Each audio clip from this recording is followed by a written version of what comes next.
Right now, as I'm speaking, I am being hit with the ELFs or whatever it is. Um, I've had to put the earplug in and it's still hitting my heart. Okay, now it's easing off, but it's still there. It's just in the background. Um, I have been trying to do this video since yesterday, and it's the mind control. They've just made me procrastinate in a million different ways, and so now I sat down and I'm like, okay, I'm going to do it. And that's when they started with the ELF. If you haven't seen my other videos, it's about it. This is what they're calling Havana syndrome. Okay, extremely low frequency waves. Although I have had it before, where it feels like a high frequency. I don't know. I right at the beginning when I was in Texas City and I started to get this, like every day. Sometimes it was very high frequency and sometimes it was very low. And then after that, it just became always just very low. And how can I say this? This is just my perception of it. It's not that I hear a sound, it's not an actual sound, it's a vibration. And you know what is a high vibration and a low vibration because it feels different in your body, right? Like the high vibration felt as if it was right high up inside my head, like high up in the, it's hard to explain. Like, yeah, and now they're turning it on again, you see.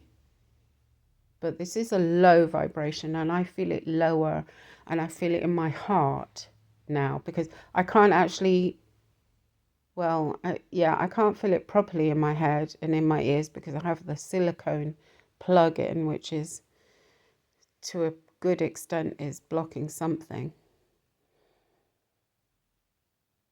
But I still, yeah, now it's stopped again. See, I'm kind of wondering if the recording will pick this up. We'll see. Anyway, yeah, it stopped.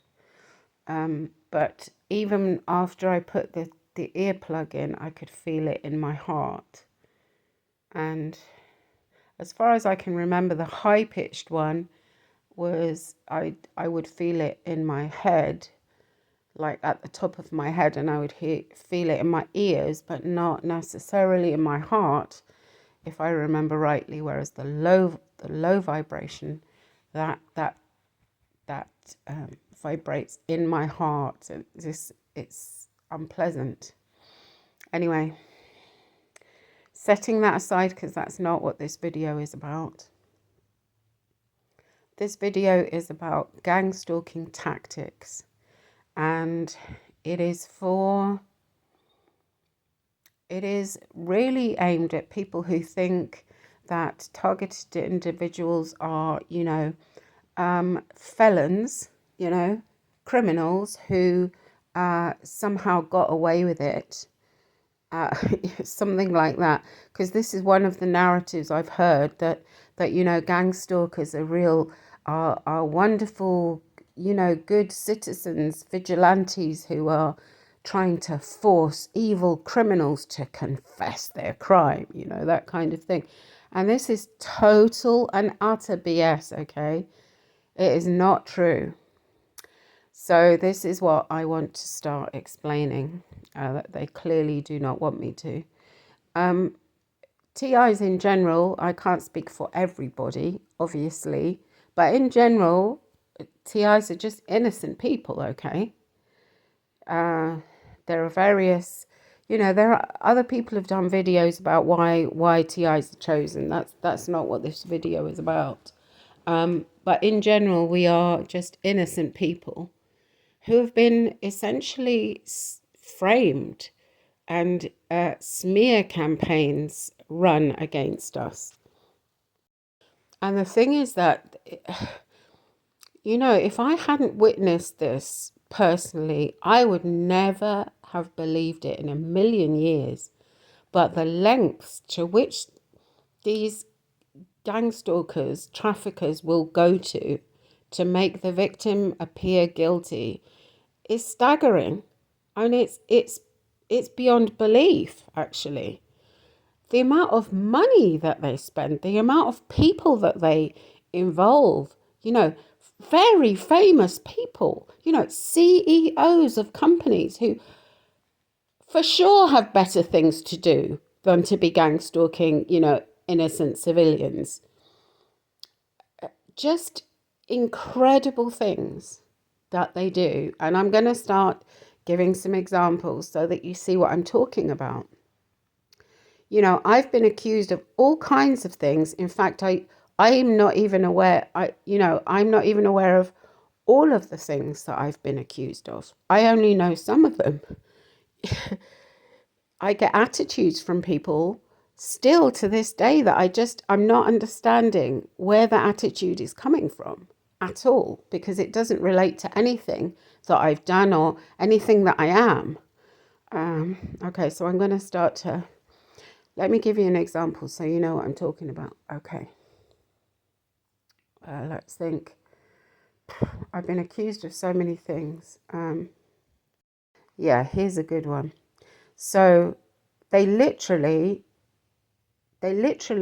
just made up stories, sometimes right in front of me, and then they set about, in inverted commas, proving that it was true. That's literally what these people have been doing. They make up any story that they can think of, or actually, I think it's more.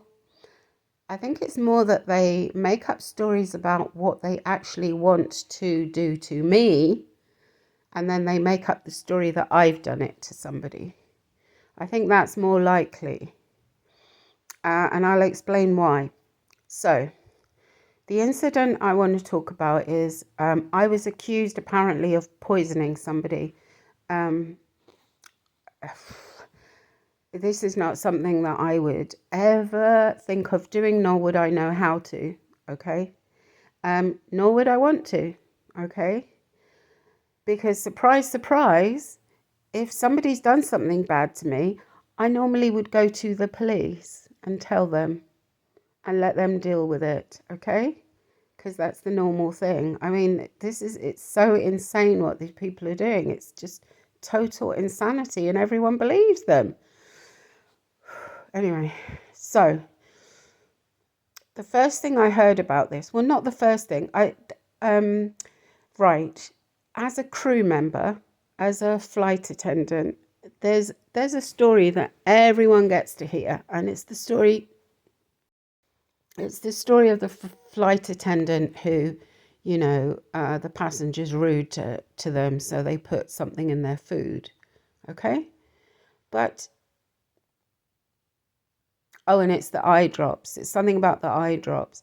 Now, to me, this was a myth, but suddenly, during this time when I was being gang stalked, many people were repeating this story to me, like, have you heard about that? Have you heard about that? And I'm like, yeah, everyone's heard about it, because it's one of the myths that you hear. It's one of the stories you hear when you first become a flight attendant, Anyway, it was beginning to piss me off that so many people, I knew something was brewing, that so many people were, kept repeating this stupid story, over and over. And then on one flight, I was in the front galley, and there was a French guy. I think he was French, okay? He was kind of skinny.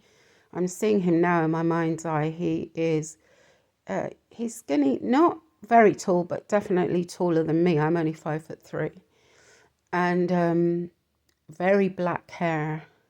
And I think he had some kind of facial hair. I think he did, but I can't remember exactly what. Maybe like a goatee or something like that. I can't remember exactly, but I do remember he was quite pale, his skin, and he had very black hair. That's what I remember about him. And he was very skinny. And I guess that he was gay. He wasn't like overly camp, but yeah, he gave off a gay vibe. Anyway, so he came into the front gallery. I don't think he was working with me. He actually came in to speak to me, and he started to ask me questions about poisons, okay? And I was like, I was trying to be polite because I felt I was being criticized for not being for being impolite, okay? So I was trying to be as polite as I possibly could, but it was pissing me off because why is he asking me? I don't know anything about this thing. And then he asked me about this story that I have told before. It's a legend, not a legend. I don't know how to say it. I drink this tea that comes from my country, okay? It's called mate, and you drink it out of a gourd with a metal straw, okay? So you have like a thermos flask or a kettle or whatever, and you keep filling this gourd. The tea goes in the gourd, and you kind of suck it up through the metal straw, okay? And the straw is called a bombilla. Anyway, you know, there's just stories that people tell, and you know, this drink comes from the gauchos, okay? That's the native cowboys of my country. And there's a story about how the gauchos in the olden days, one of the young gauchos would ride up to, his neighbor's farm in order to ask for his daughter's hand in marriage, okay? These are kind of traditions. And the girl of the family, the oldest girl, would be the one to serve the mate. So she would secretly let the man know before he made a fool of himself, She would let him know if she liked him or not. And basically, if she didn't like him and she was going to say no, she would serve him the mate cold, okay? And then he would know, and he would pretend that he'd gone there on a different mission, something like that, Oh yeah, I just came to borrow some sugar, something like that. But as the story goes, if it was someone that she really didn't like, or that he'd been overly familiar with her or some such thing like that, then she might put some seeds of the ombu tree, which apparently give you an upset stomach. Now, I don't know because I haven't tried that, but this is just a story, okay? And obviously these crew members remembered me telling this story, and so this guy was making me retell that story. So I told it. That's the story, these are traditional stories from my country, these are things that people share when they're from different countries. Anyway, and it's as if he felt triumphant that I can't explain, but I'm an empath. I pick things up from people, but it wasn't even just that. It was the look on his face. It's obvious. He looked like he felt triumphant that he discovered something, that I knew how to poison people, something like that. And he went off looking all happy and chuffed. Anyway, the next thing that happened was that was it on this flight? I think it was on another flight. I don't think it was that flight. And the flight where this happened that I'm about to tell, I believe it was a Boston back to back.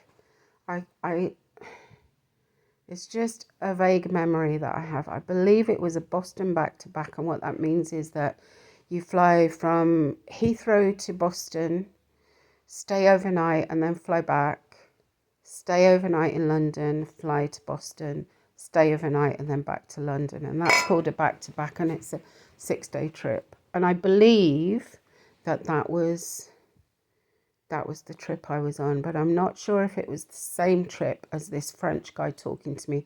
That I can't remember. I think it was a different flight. Anyway, so on this Boston, let's call it a Boston because I can't remember exactly. I was being very much gang stalked by the crew. They were doing the coughing thing. That's where they sensitize you to a particular stimulus. In this case, it was coughing, the sound of coughing. And I was already sensitized, but they were making it much, much worse. They were coming up behind me and suddenly coughing very loudly. There was a crew member with a very loud, booming cough. See, now I'm wondering if I'm mixing up stories, but I don't think so. No, I don't think so, because it was the same CSD. Okay, so the CSD on that flight was called Danny Cook. Okay. He flew always with his partner. They live in, I believe Horsham. If it's not Horsham, it's Crawley, but I think it's Horsham. Anyway, they're a gay couple and they fly together. That's something you can do with British Airways. You can fly with your partner, where you have the same roster, you have the same flights, which is wonderful, isn't it? Anyway, I think his partner was at the back, because I think he may have been the purser at the back. I don't know. But anyway, he was at the back of the aircraft and I was in club, I think. And I'm trying to remember. There was a guy with red hair. Who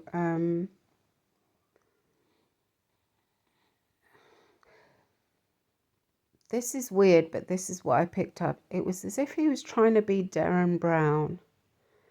Now that's a guy,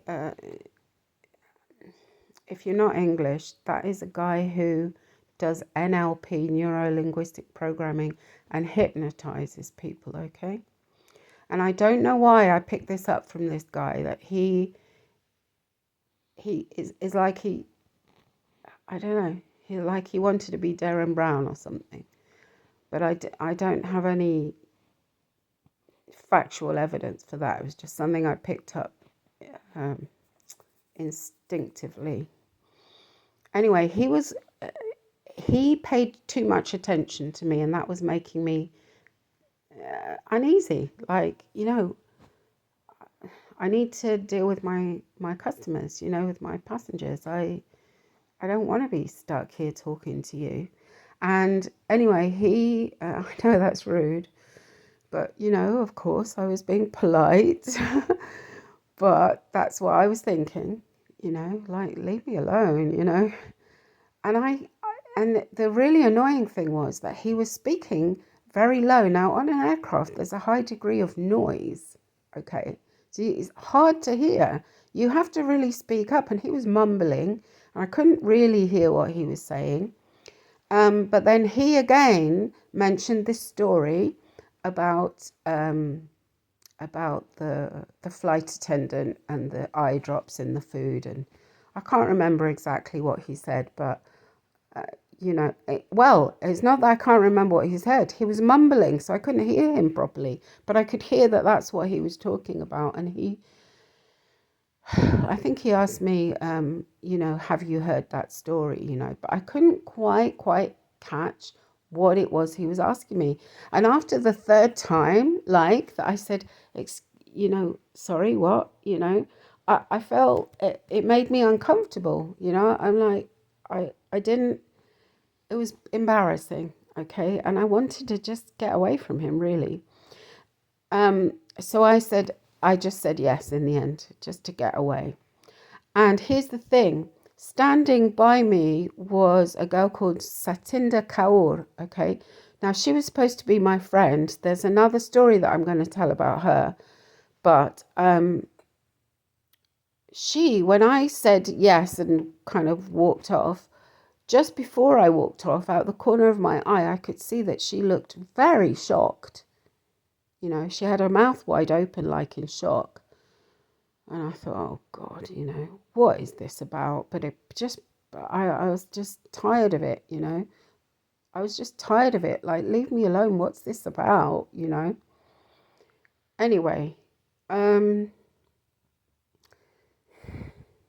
what I now realize is that this was all a setup to make it look like I was confessing to having poisoned somebody, okay? I don't know who, but that was all a setup. That's what I believe anyway. And here's what happened next. Now, the reason I know what happened next, and I don't know all of it, but I know some of it, is because months later, maybe more than a year later, I started getting flashbacks.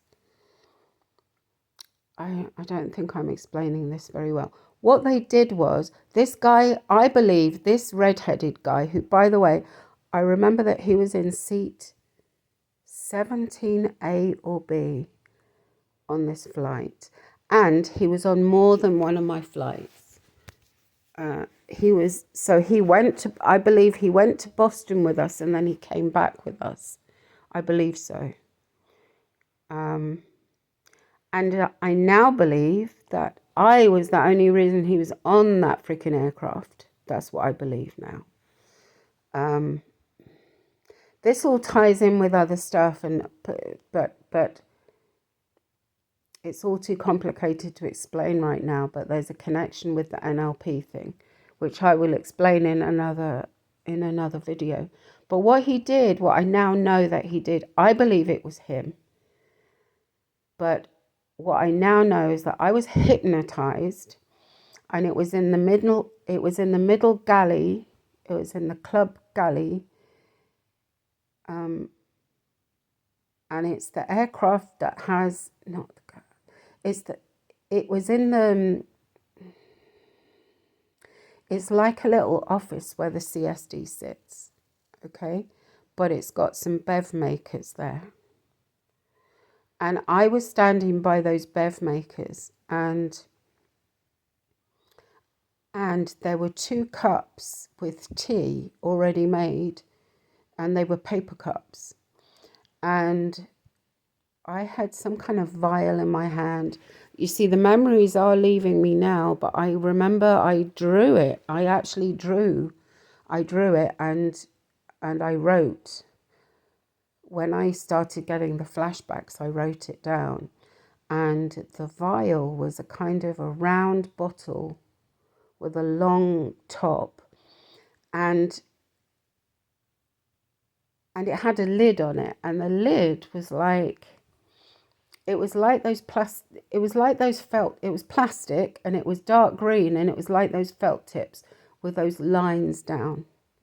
But obviously not a felt tip, it was the lid of this vial, whatever it was, this little bottle. And I didn't know what it was, but I was making a movement, like shaking it over these 2 cups of tea, but the lid was on, so nothing was coming out. And in my flashbacks, I was kind of giggling as if it was funny, but I didn't really understand, you know, why. I mean that when I got the flashbacks, the me that was flashing back didn't understand what the me in the vision was laughing about. I don't know at the time what it was about. And what I know is that is hypnosis. That is hypnosis. That is not mind control, because with mind control, you remember. You know, you have no control over what you're doing at that time, but you do remember, okay? So that's why I believe that they actually hypnotized me. And they did that without my knowledge or my consent. okay?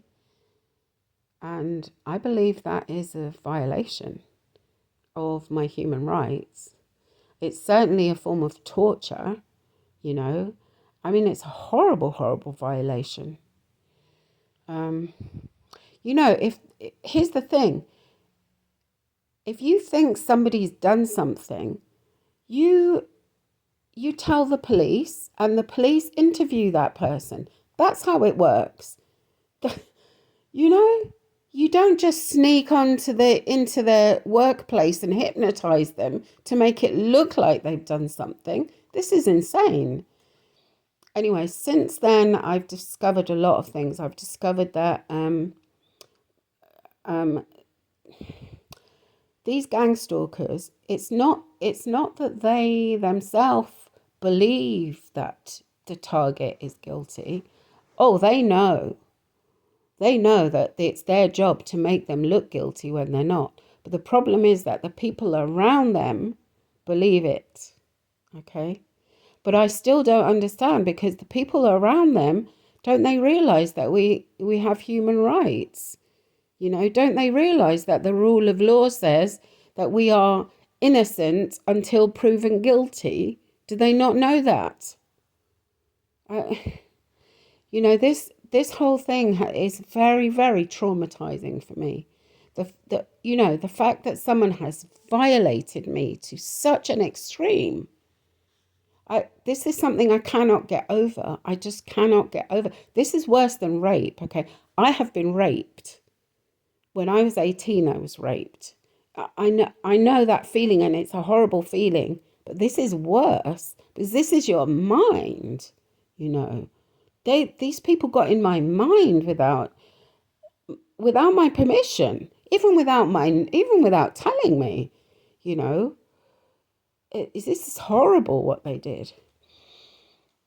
But let me finish the story, because there are some important key points that I have to make. So in the flashbacks, I was shaking this this bottle over these 2 cups of tea, and then but then at one point, I think they did it twice, because then at one point you see, in part of the flashbacks, the lid was on, and then in another part, the lid is on the in another part, the bottle is on the counter and the lid is off, but the bottle is on the counter.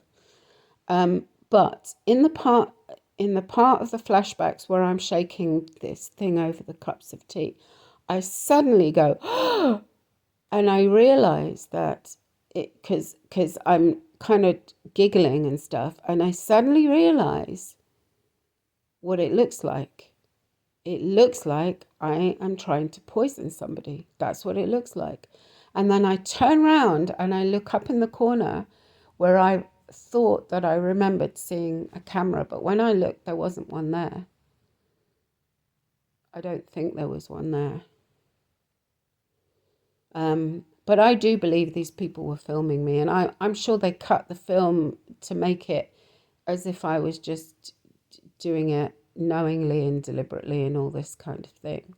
I mean, this is horrific what these people did. It's horrific. And it's such a horrible way nobody tells you. Everyone's treating me like shit, and I don't know why. And doing the most strange things as well. And then I start getting flashbacks of this event that I know I didn't do. I mean, if I've got no memory of it, and I know that that's not something I would ever do, then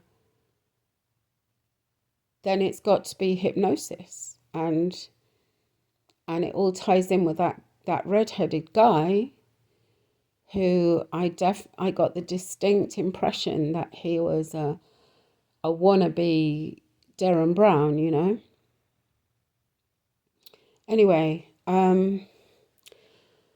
so the memory that is my memory without the flashback is that I was standing at doors 2 on aircraft right.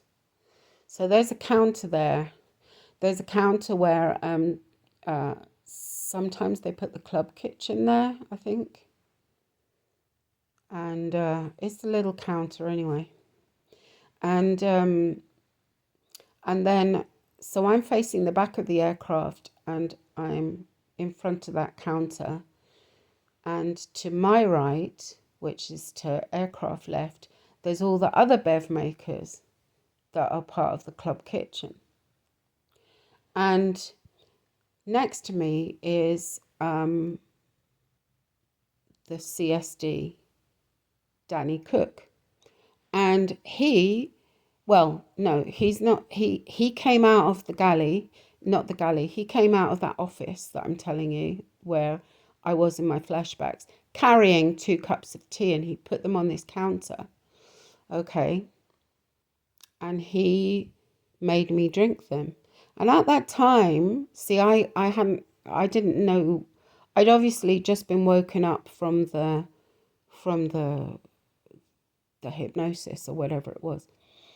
And so I didn't know where these cups of tea had come from at all.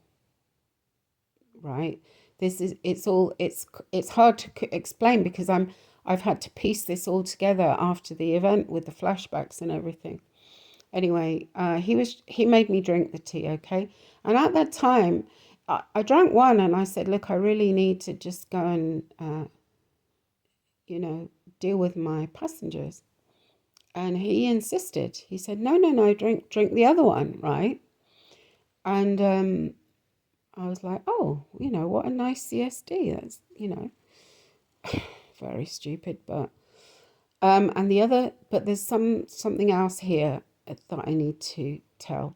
So over to my right, as I said, like in front of me, but to the right was the other bev makers. And there were crew all huddled around there who were, it just looked like they were trying to hide something. That's what or that they were whispering or so, Then, so that caught my attention. And as they all were moving, behind them, I could see that on the counter there was a bottle. And it wasn't the bottle that was in my flashbacks. It was an eye drops bottle with the lid off. Okay. So I can just speculate about what all that means, but what it looks like to me is that they made it look like I was putting something in these cups of tea, which I wasn't. And then they really put something in the cups of tea. Now, I didn't know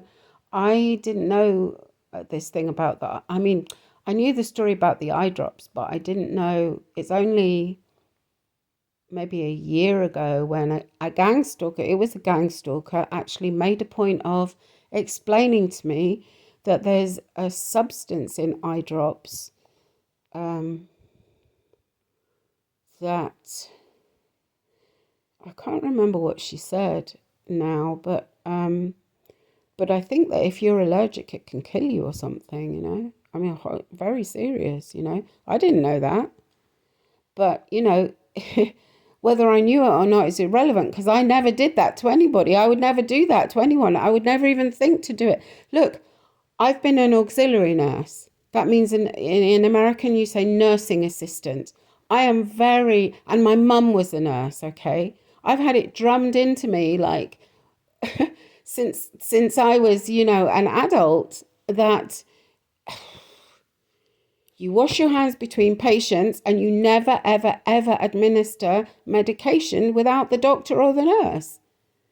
Because for the very reason that people can be allergic and, even if the patient begs you, oh, I've got such a bad pain, I need a painkiller, blah, blah, you do not administer anything, not anything, without the doctor or the nurses, overseeing it.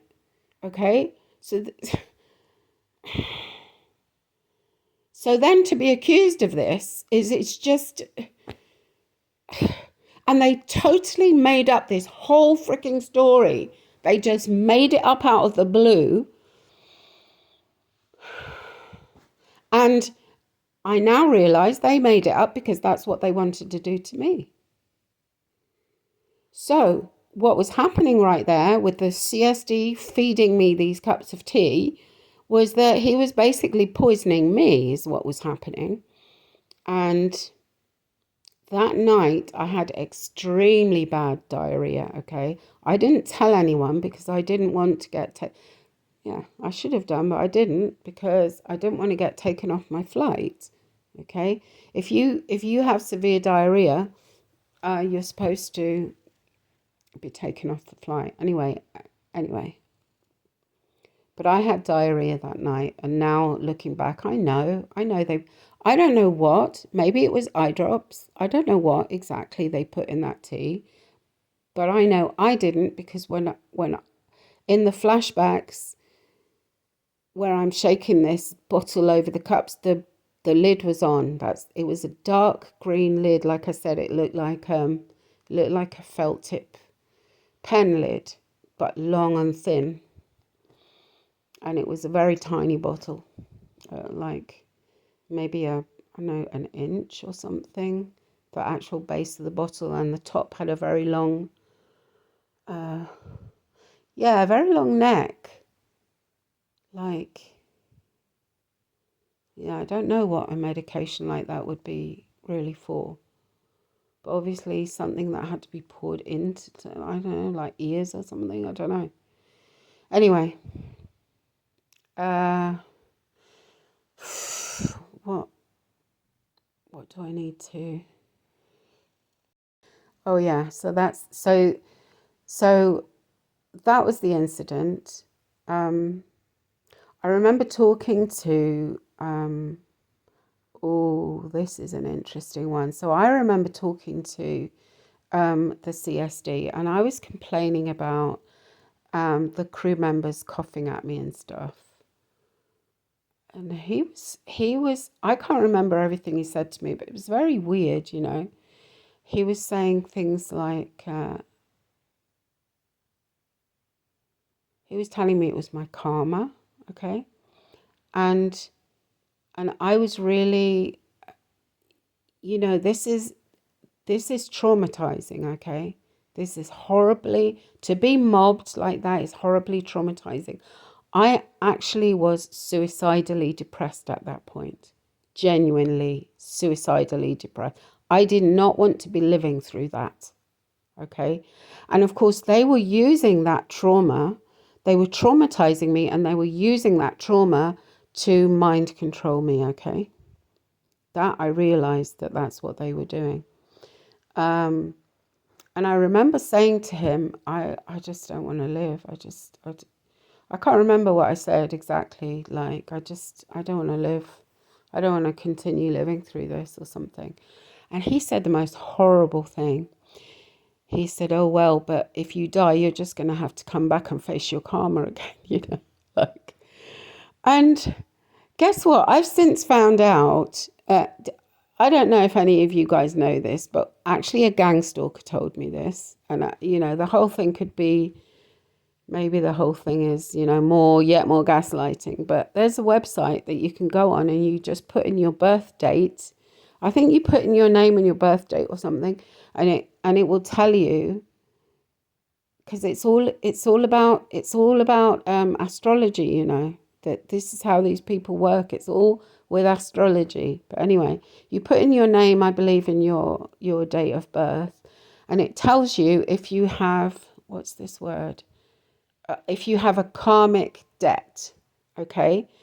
And the thing is, because I know that in this life, I definitely didn't poison anyone, and I definitely haven't done anything, you know, so terrible, you know. The things that I've done that are so terrible, I know what they are, you know, and they're not crimes, all right? They are, well, they're things like the things I feel terrible about, that I don't mind saying it. Well, I do, but I'm going to. You know, is saying unkind things to a little girl when I was little, for example. Okay, I just will not forgive myself for, not ever, not ever. Okay, so that's one thing. Okay, it's things like that. Okay, so knowing that, I thought, well, okay, maybe it's, this guy's telling me I've got, I have to face my karma. Maybe it's from past lives. So I looked it up on this thing, and I don't have any karmic debt. I don't have any. So, look, I don't know if that whole thing is BS as well. I don't know.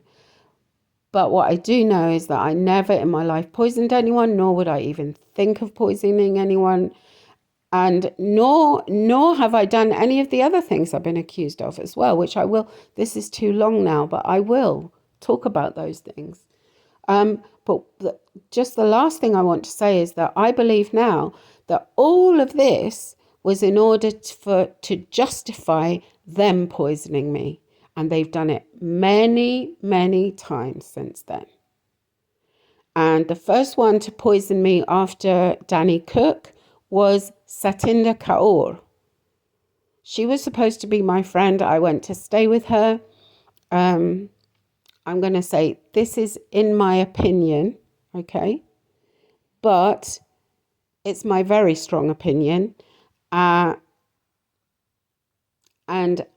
this needs to be investigated, okay? So she is an Indian girl, lived in Burgess Hill. I don't know where she is now, but she was in a place called Burgess Hill. And when I would go and stay with her, you see, now I don't even know. I even believe now that that was a setup as well, that she was never really my friend. She was always a gang stalker who was just, placed to, I don't know, information gathering. And yes, she was involved in other things as well. I should talk about that right now, actually. But anyway, let me just say this one first. So when I used to go to her house, she would very often cook curry. She was very good at that. I believe that she put something in this curry.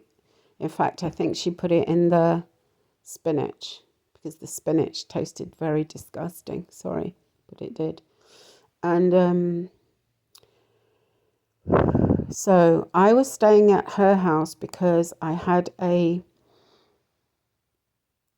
session with a hypnotist, actually. I had actually done a hypnosis course.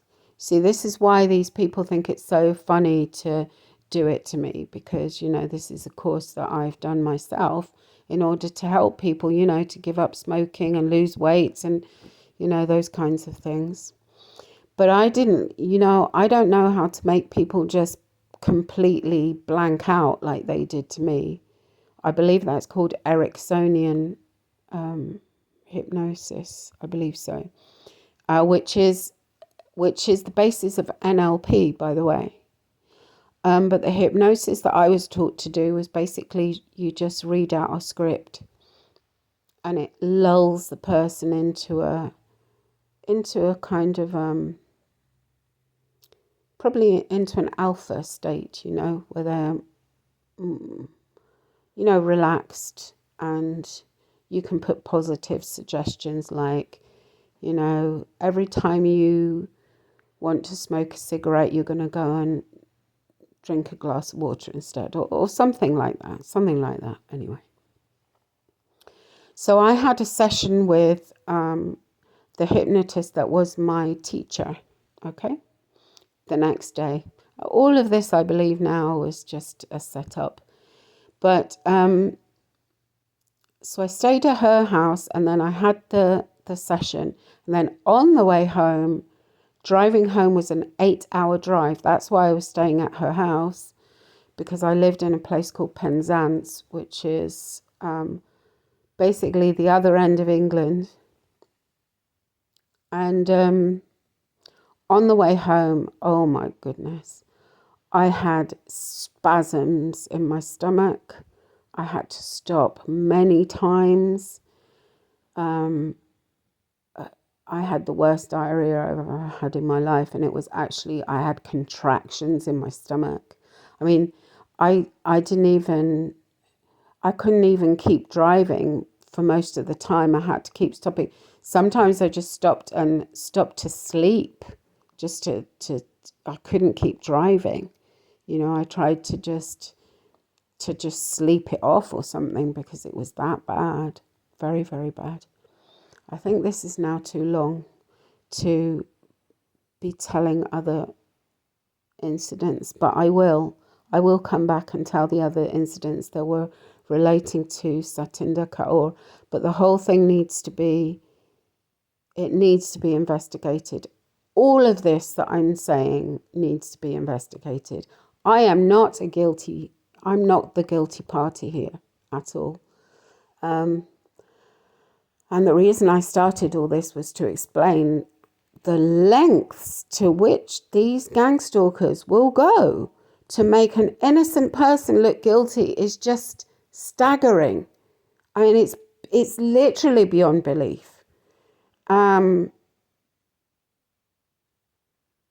just everyone takes it for granted, you know, that the TI is guilty. They just all take it for granted.